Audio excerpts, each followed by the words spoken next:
Some of the hardest problems in the world exist far above the planet. Our job? To launch the smartest solutions, to protect our satellites, clean up our clutter, to propel breakthroughs in propulsion, to learn more about our place in the universe, to outpace emerging threats. Every day, the Aerospace Corporation uses the latest technologies to ensure our nation's safety and leadership in space.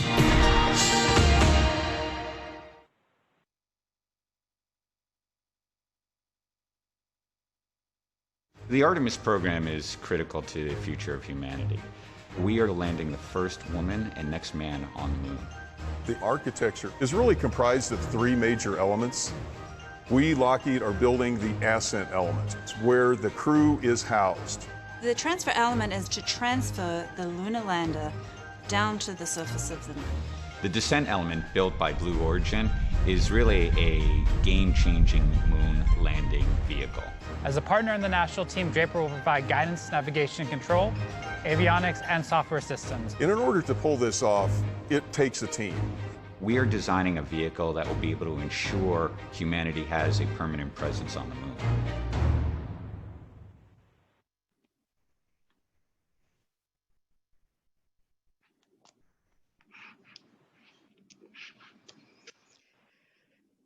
Good afternoon. I'm Carol Lane, for those of you that don't know me, President of the American Astronautical Society, and I'd like to welcome you to the 13th Annual Von Braun Symposium. So I have to admit, I've had about a 30-year career in aerospace, and over time we go through these things of talking about making space routine and operational, and then we go off and we do these spectacular missions. And I'm sure you feel it too sometimes where, you know, we're watching something or looking at the pictures of something we've done in space, and you just sit there and go, wow, I can't believe we just did that. To me, last week was one of those weeks. So it would be hard for me not to recognize the accomplishments of the OSIRIS-REx mission. It was really spectacular to see the landing on the asteroid, them successfully gathering the materials from the surface, and now they're starting to pack it up and we'll bring the samples home. So I just thought it was really awesome, and I would like to offer my congratulations to the entire OSIRIS-REx team, because I think it's these kinds of feats and missions that truly make our careers and our lives so much richer and inspirational. So quite appropriately, the title of this year's symposium is Space Exploration, Turning Visions into Reality. Over the next 3 days, we can expect to hear some very exciting things that we are currently working on, beginning with an overview of the Artemis program. And you'll hear about the human landing system for the moon and what it really takes to achieve a sustainable base on the surface of the moon. Recently, there's been some breaking news on the international front in terms of collaboration, and you'll get the latest updates on that. But then we'll also look beyond at enabling technologies for future missions, the policy reforms needed to enhance our ability to achieve our goals, and then what we're going to do to develop the next generation of workforce that will make these visions a reality. We will conclude on Wednesday with a conversation called Future Space Outlook with two very dynamic leaders that most of this community know, Mike Griffin and Scott Pace. So we can look forward to a very substantial and inspiring conference, and we hope we'll join in and make it as interactive as we can. Before I start, I wanted to mention that in between the panels,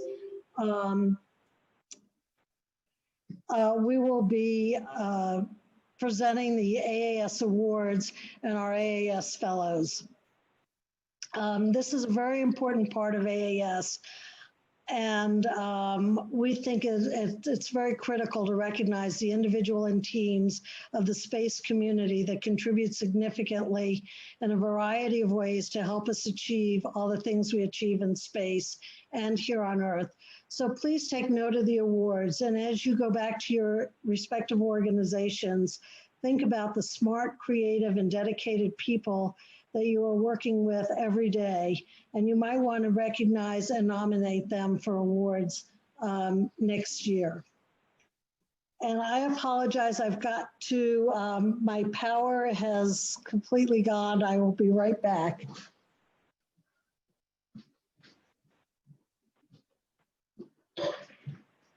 I'm coming in. Okay, everybody, good morning. You can't anticipate these things.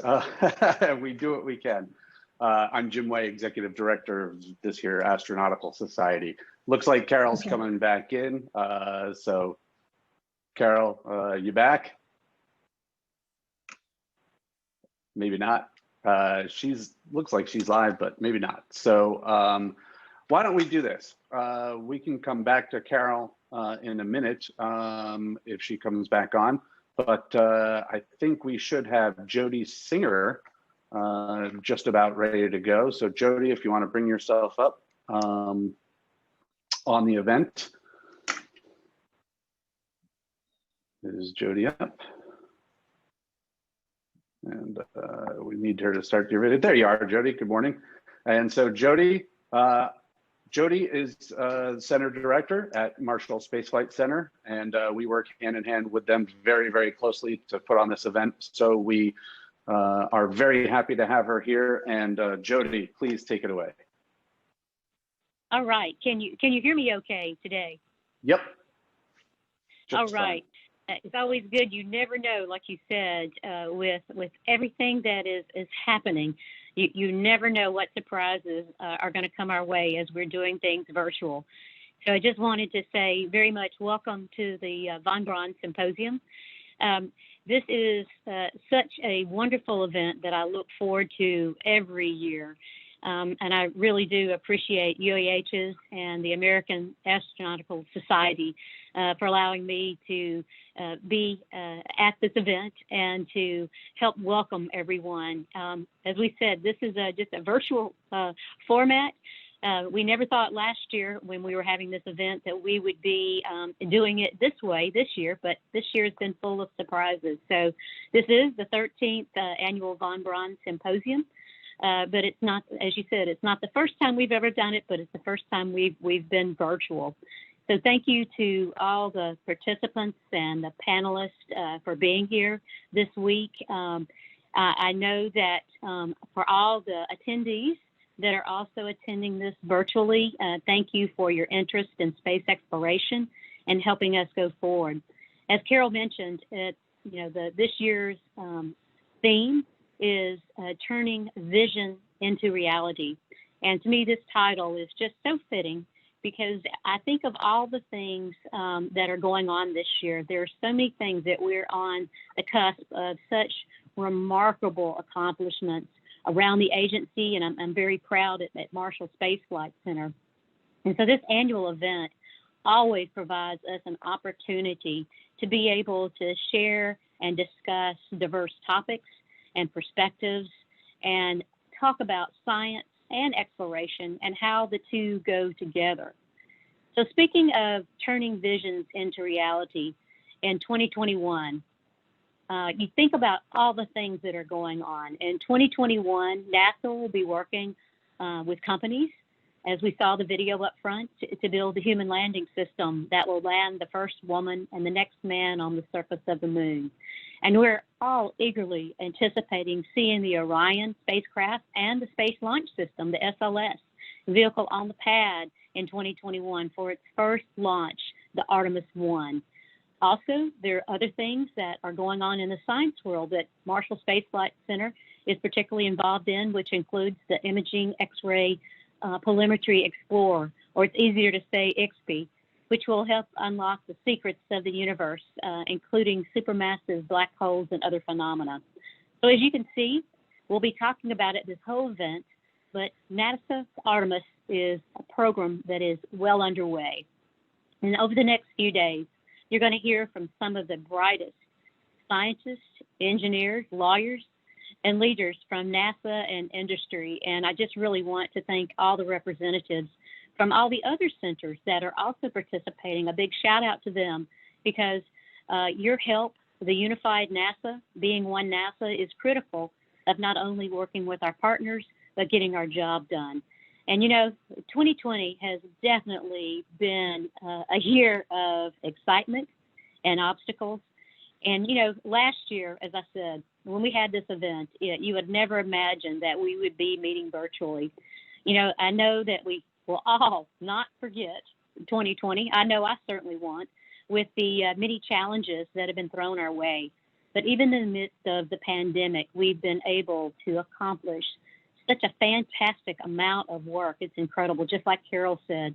You know, and there's so much to be excited about as we embark on the next steps in human exploration.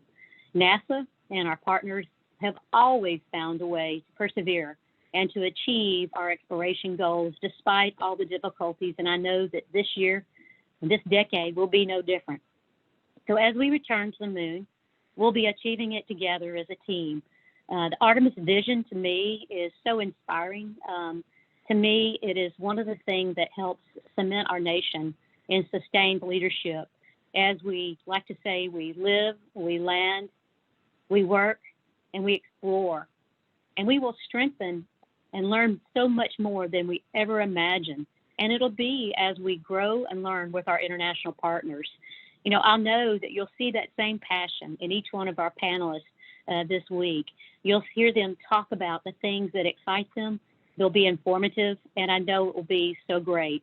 You'll also, as Carol said this week, we'll hear about International Space Station and how it continues to pave the way in research and sustain existence in space. You know, it's really hard to believe that we're celebrating 20 years of groundbreaking scientific discoveries and continued human presence on the International Space Station. You know, the International Space Station serves as an unparalleled and inspiring example of what humankind can do when we work together for a common goal, for a common good. And we have that same opportunity with the Artemis program as a nation to lead and change the world as we go into deep space. So I know this week, as I said, you'll be hearing all about the passion. You'll hear about everyone talking about their passion about why exploration and why science is so important, not only to this country, but to the world. As we launch the Orion and the SLS on the Artemis 1 mission, it will create a wave and a momentum of national pride as we pave the way for the next and more complex mission, the crewed mission of Artemis 2. Soon on the heels of that will be Artemis 3, and that mission will return Americans to the surface of the moon, where we haven't been for 50 years plus.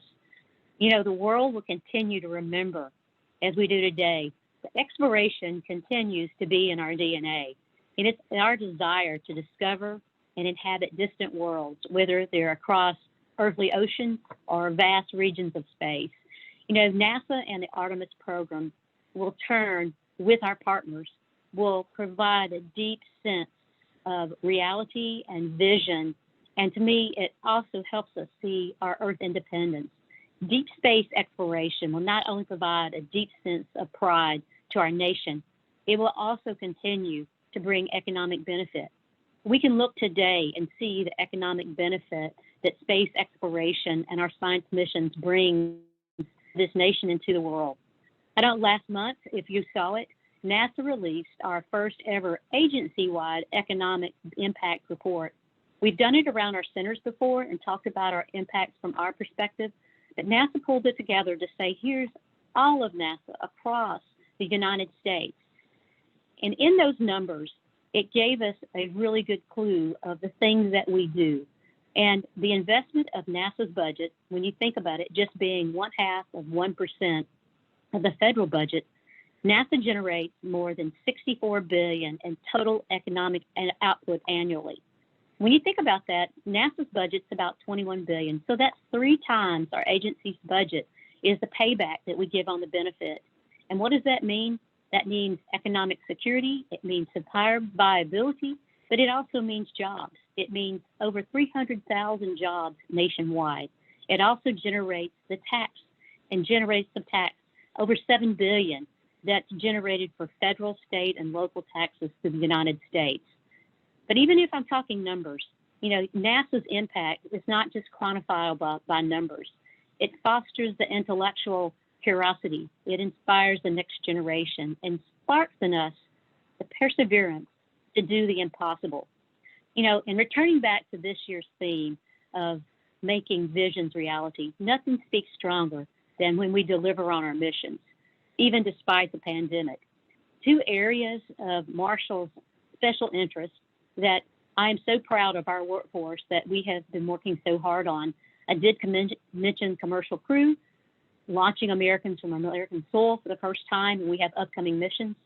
There are things that we're doing on International Space Station, but also I talked about the work that Marshall Space Flight Center is doing with our partners, our other center partners, including on the Space Launch System and the human system. We're talking progress, tremendous progress on both. I'm proud to say the SLS hardware for Artemis 1 mission, except for the core stage, has all been delivered to Kennedy Space Center. So we told Bob Cabana, get ready. It is there. It's time to process that hardware. The SLS core stage, as you know, is preparing for a four engine firing on the core stage at one of our sister centers, the Stennis Space Center. The great partnership we've had with Stennis is just amazing. And I look forward to its green run that'll be here in the very, very near future. And it's also amazing when you think about how many hurricanes the Southeast has endured. Mass and the SHU assembly facility have had to endure over 6 hurricanes. And as we know, Tropical Storm Zeta is also looking again this week. But when I think about what our folks have accomplished despite pandemic and hurricanes, it is amazing. And SLS will be an amazing event. It is the cornerstone turning our visions into reality. And I just think it is what we do that will be delivering on a new era. And when I think about the SLS, and the asset and what it offers for the American space program, it provides a capability that does not exist today in the world. Our SLS, we put tender love and care into it, building it on proven technology, propulsion systems, and they are critical to continued access to space. And in addition to being a foundational block, to the Artemis program, it will return our astronauts to the moon and will be a very significant part. But it also, the SLS plays a great part in future science missions. SLS's greater payload volume and departure energy makes it a superior choice for science community to take on our boldest missions to distant planets. And the evolved capability of the SLS, which will include large volumes and the ability to lift and deliver payload to the surface of the moon, and those sustainable systems that are needed for the moon and for Mars, will be significant. And when I think about the progress we're making on the human landing system, the HLS, the progress we're making with our partners, the HLS is a critical part of Artemis. It is the stepping stones, and it's a united NASA team from multiple centers working with our commercial partners to rapidly develop and demonstrate a human landing system. That system will be the landmark of what we're doing, returning us to the moon. Right now, we're working hand in hand with our contractors to understand their development plans, their designs, their system level requirements, and determine the engineering standards that will be used for each unique company for each of their unique propositions. And as we go forward, we're also working on the risk reductions that help us be able not only to deliver from a technical challenge the system that will deliver in 2024, but also for the sustained activity. It will inform us, we'll do things better, and we'll keep growing. And the HLS has got major milestones this year. 2021 is the year of continuous program milestones with the continuation review that will be happening this December. And then the next steps will be in the spring, which will be the down select of the company or companies that will take us to the moon. Can you picture it? It'll be fantastic. The whole world united and anxiously watching is live as we take the next giant steps and write history. History, space, and science help inspire us and unite us. And this year's theme is so on track for that. When you think about space exploration, turning our visions into reality, it can do more than that. Space inspires, and unites a nation that desperately needs some positive and promise right now. Our goal is to inspire a new generation to follow in our footsteps, the Artemis generation. The inspiration we provide to the Artemis generation will help us successfully draw on the new talent, the new STEM careers of tomorrow. And in this symposium, that's definitely our target audience, is to talk to the next leaders, to have dialogues and talk about important topics and the possibility of shaping future space. We're also providing a foundation for the next generation to build and take us even to greater heights. You know, I look so forward to the next generation. I've had a long career at NASA, and I'm going strong, but I also look forward to being able to promote it and to inspire the next generation, and that's what a symposium like this does for everyone. So thank you to everyone for joining us and being involved in this symposium. You know, 50 years ago, our goal was to prove that we could land humans on the surface of the moon and return them safely. Today, we want to do even more. So the moon is no longer a final destination, it's the beginning. It's the stepping stone to the red planet, and it's the Artemis generation that will get us there. So for our next generation, please accept our challenge. To the leaders that are joining us today, thank you so much. And for the students, we're counting on you. So thanks again for letting me to participate, and thanks again for listening. And I look forward to the rest of the symposium. So back to you. Excellent. Thank you so much, Jody. Thank you, thank you, thank you. It's an honor and a pleasure working with you. So Carol Lane is back after some technical difficulties. We're going to let her finish up with some comments, and then we will bring up Dr. Dawson from UAH. So Carol, take it away. So you would think after 7 months of this, I'd have the right backup systems in place. We should all be used to Zoom by now, so I apologize for earlier. I did want to just take a moment to thank our corporate sponsors that have stepped up for this virtual conference. I'd like to mention that I believe we have record attendance today, and we're very, very proud of that. And we really appreciate you truly putting AAS and this conference as a priority during this very challenging business year. So you see the logos up there: Aerojet Rocketdyne, the Aerospace Corporation, Blue Origin, Boeing, BWXT Technologies, Jacobs, KBR, Lockheed Martin, Maxar, Northrop Grumman, Teledyne Brown Engineering, University of Tennessee, Space Institute, the University of Alabama, Huntsville, and our media sponsor, Space News. Again, we'd really like to thank NASA Marshall Space Flight Center. As always, they've been terrific to work with. And of course, our planning committee, which you'll hear a lot more about later. So with that, I'd like to introduce Dr. Darren Dawson. This actually would have been our 10th out of 13 years doing this conference to physically hold it at the University of Alabama in Huntsville. And I would like to take the opportunity to thank the university for its previous support. And hopefully next year we'll all be able to meet in person down there. Dr. Dawson took over the reins of UAH in June of 2019, and he has a long list of numerous awards and achievements over his career. But for this audience, I just wanted to highlight one thing that he is particularly known for, and that's building public and private sector partnerships. And I think it's particularly relevant for this audience. And as we go forward, we encourage you to reach out, and I think you'll find a great receptivity in working with the University of Alabama in Huntsville. And so with that, I'd like to welcome Dr. Dawson, the president of the University of Alabama, Huntsville. Thank you, Carol. I'm pleased to welcome everyone to this virtual symposium of the annual Wernher von Braun Memorial Symposium. This year's theme, Space Exploration and Turning Visions into Reality, is particularly appropriate given that this community is the birthplace of America's space program. Today, the Marshall Space Flight Center, UAH, and the many contractors that populate Cummings Research Park continue to provide leadership in the advancement of space exploration, security, and commerce. And it's been that way for decades, and the future looks just as exciting as the past. It's fitting that UAH continues to play a role in the Von Braun Symposium. Dr. von Braun played a special role in the history of this university. It was 59 years ago that he strongly advocated to the Alabama legislature that a research institute should be built on our campus.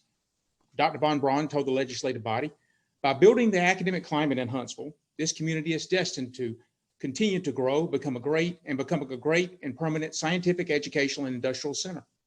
Von Braun's vision is being carried out every day on our campus. As you probably know, Huntsville is home to the highest concentration of engineers in our nation. Huntsville is also highly ranked among America's metropolitan areas for the number of engineers and scientists who hold doctoral degrees.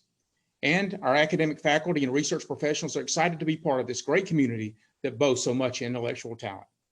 This excitement is manifested by a continued dedication to provide the workforce talent required for the space program. Our ability to graduate high-quality engineers and scientists is part of our mission and a responsibility that we take seriously. For example, as noted by the National Science Foundation, the university has 5 research programs and the top 20 in the nation. And it's this pursuit of excellence at UAH that fuels a spirit that is focused on confronting big challenges.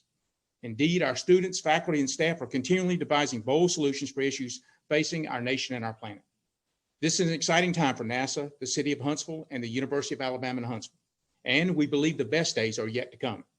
It is with this confidence in the future that we will continue to shape the university into a campus where we expand horizons. We truly appreciate your participation in this year's symposium, and we look forward to the discussions that this event will generate. Jim, I turn it back to you. Dr. Dawson, thank you so much, and we really do wish we could be there in person. Hopefully we'll get to be back there next fall. So thank you so much, and we really like being down there at UAH. So with that, I know that we've got some hiccups going with some people getting access, so hopefully we'll get those resolved. But thank you, Dr. Dawson. Thank you, Jody Singer. Thank you, Carol Lane. Once again, for everybody, I'm Jim Way. I'm Executive Director of the American Astronautical Society. Alan DeLuna, the AAS Executive Vice President, and I will be your co-MCs for the next 3 days. Just to go through a few quick logistical items, there will be a break of 20 to 30 minutes each day. See the agenda for that. Please submit your questions via the Q&A tool, which I believe is over to my left. Questions shouldn't be longer than a sentence or two, and you can also upvote questions that you want asked. If you're using Twitter or other social media, our hashtag is VBS 2020. Follow us online on Facebook, Twitter, and Instagram, of course. And also, this is really important, please be sure to check out the Von Braun Student Poster Contest. There's a link down at the bottom of the left-hand menu for you over there. So in addition to winners selected by a pool of judges, the audience, that would be you, has the opportunity to pick their favorite poster as People's Choice. And that person, that winner, will be sent fully funded to any AS hosted event in 2021. And that I will note that those are for student posters. So we'll be sending a student to any event in 2021. So please review the posters during the event and vote. And finally, our session intros are going to be quite short, leaving time for actual discussion and Q&A. So if you want to look up information on somebody, click on that in the interactive program. Also, just a technical point, if you want a bigger image of the stream down the bottom right of the stream window, you can select theater mode. That makes it a little bit bigger. And then also you can use the picture-in-picture mode to multitask, but don't tell anyone I told you that that was a possibility. And one last item, you will need to actively click on each segment to start that session live.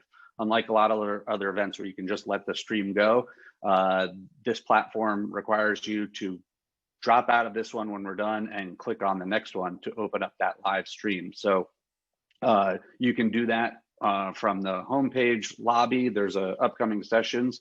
And you can also click in that folder icon and click on live sessions. So as soon as I'm done here, we'll give that a try. So when I'm finished, please look and click on the VB Extra session with Kara Kunzman.